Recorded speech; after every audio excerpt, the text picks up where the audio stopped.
Hello and welcome to the Spotlight. I am Kizzy K. Straight to the FIFA Women's World Cup where Australian forward Caitlin Foord has said she hopes to get a hat-trick on Thursday 23 FIFA Women's World Cup in Group B game against the Nigerian Super Falcons, and that's stated to be today 11 a.m. Nigerian time. Foord said this in a mock interview anchored by Australian goalkeeper Mackenzie Arnold.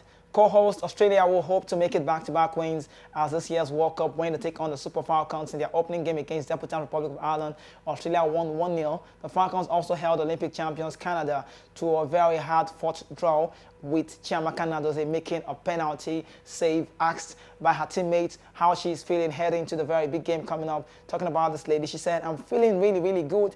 Really positive," Foord replied in an interview posted on Australian women's national team Twitter handle. Now, when quizzed on how many goals she thinks she's going to get today, she said, "I think 2, and if I'm feeling better, then maybe 3. Both Foord and Arnold were in action for Australia in a 1-0 win against the Republic of Ireland.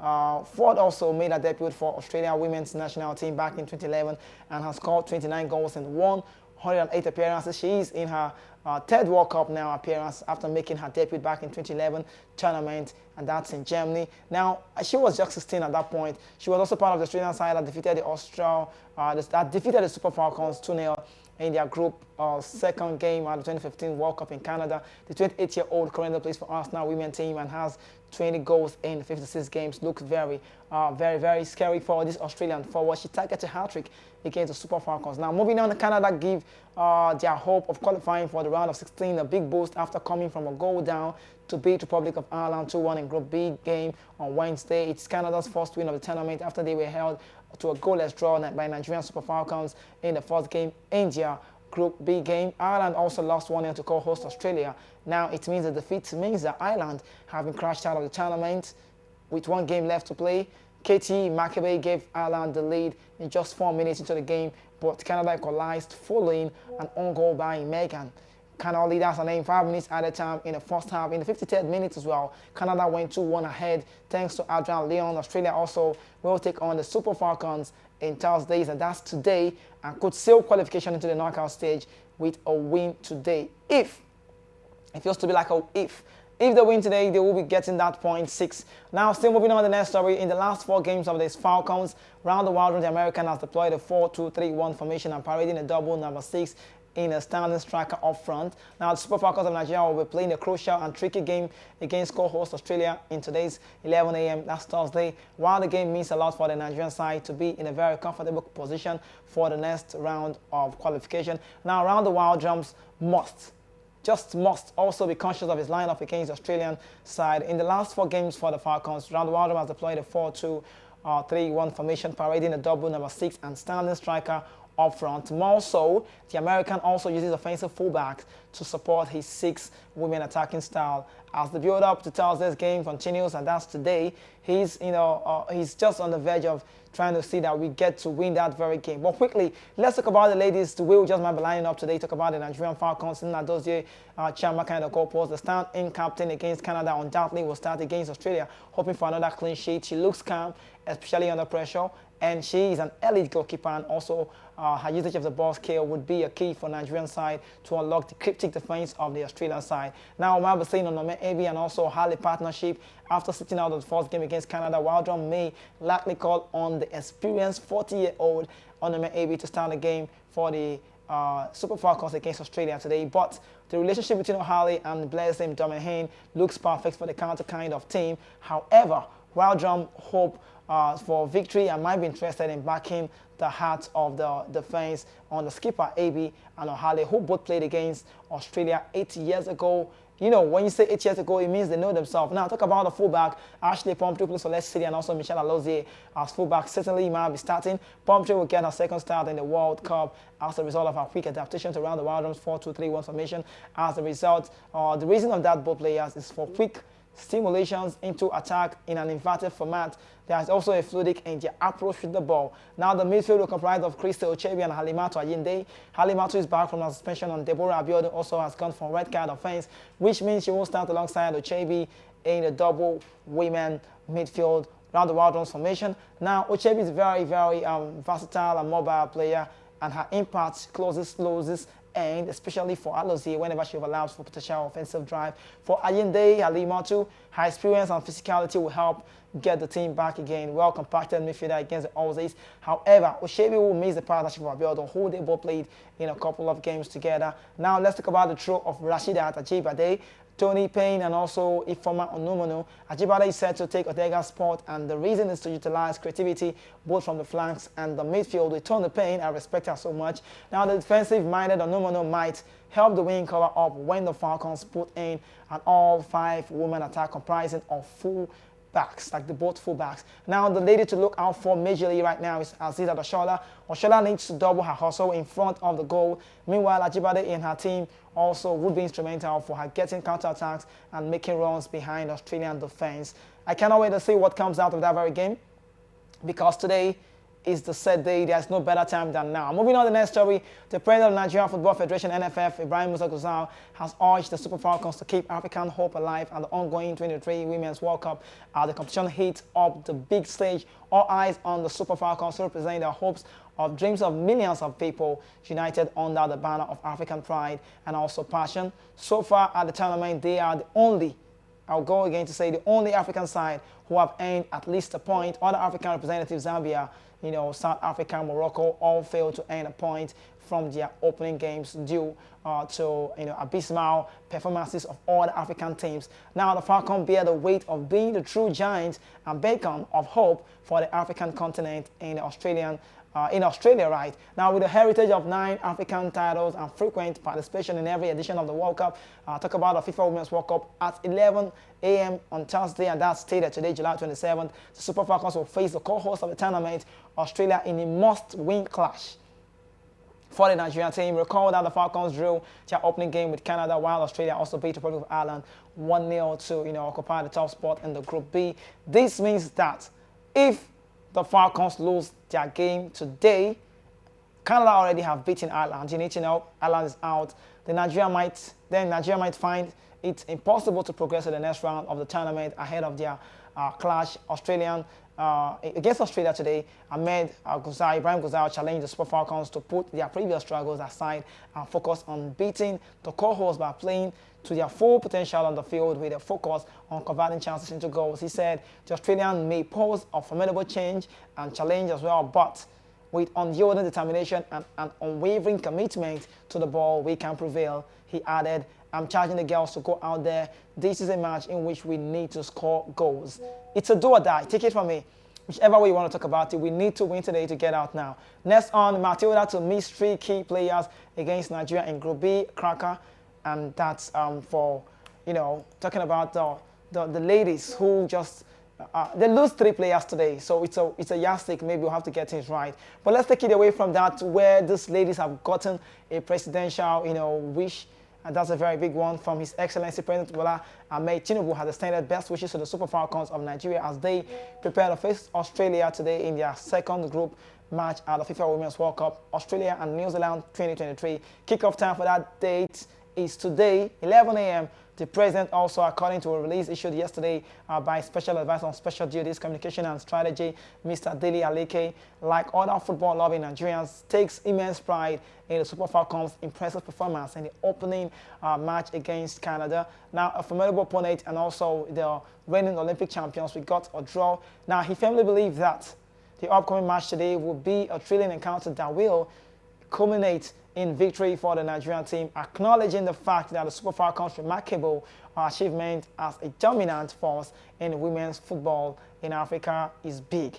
Now, President Tinubu expressed confidence that the blending of new talent with seasoned veterans will propel Nigeria's success of women's football to even greater heights in this tournament. He assured the players and the coaching crew of their enthusiastic support of all Nigerians, urging the team to continue exemplifying Nigerian spirit of determination and also excellency both on and off the pitch. Serving as worthy ambassadors of the nation, he said. Meanwhile, Australia head coach Tony Gustavsson, that's the name, has confirmed that Mary Fowler and Ailey Luik will join the likes of Sam Kerr on the sideline, ruling the throw out of all-important Group B clash against the 9-time African champions, talking about the Super Falcons. Now, moving on, both players were ruled out after suffering mind consciousness And in training on Tuesday, the Aussies are now set to miss two important players of their squad alongside Sam Kerr, who plays for Chelsea, who had earlier missed their victory over Ireland in the opening match. Fowler played 85 minutes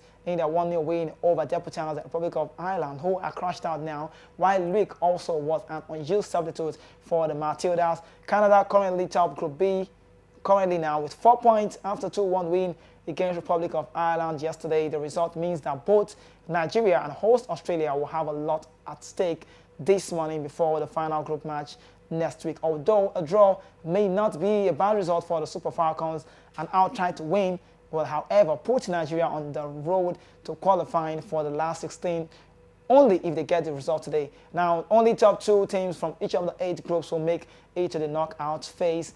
Hopefully, just hopefully, we come out.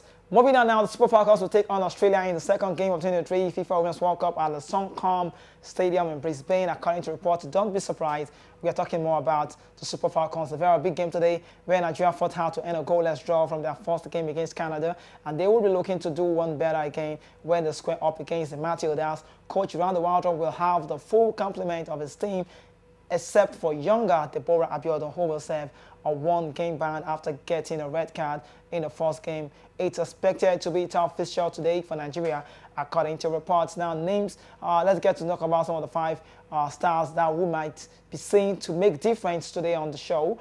When the game starts, we might be seeing Chiamaka Nnadozie, the PSG goalkeeper who was a star for Nigeria's first game against Canada. She had a fantastic showing as she registered 2 saves, one of which was a penalty. She maintained a calm display throughout the game despite, the pressure. Now also, Rasheedat Ajibade, another lady to be looked out for, was unavailable for the first game, but she would likely start against Australia. The Atletico Madrid forward star is probably the best dribbler of the team, take it from me, and her pace is great. The Super Falcons were blunt in their first game, but the addition of Ajibade, Rasheedat, could make Nigeria more dangerous. Now moving on, Azizat Oshoala is another name, the lady on your screen right now. There are subtle talks that Oshoala could miss the game against Australia. We know about the knock, but Randy Waldron would hope that does not happen.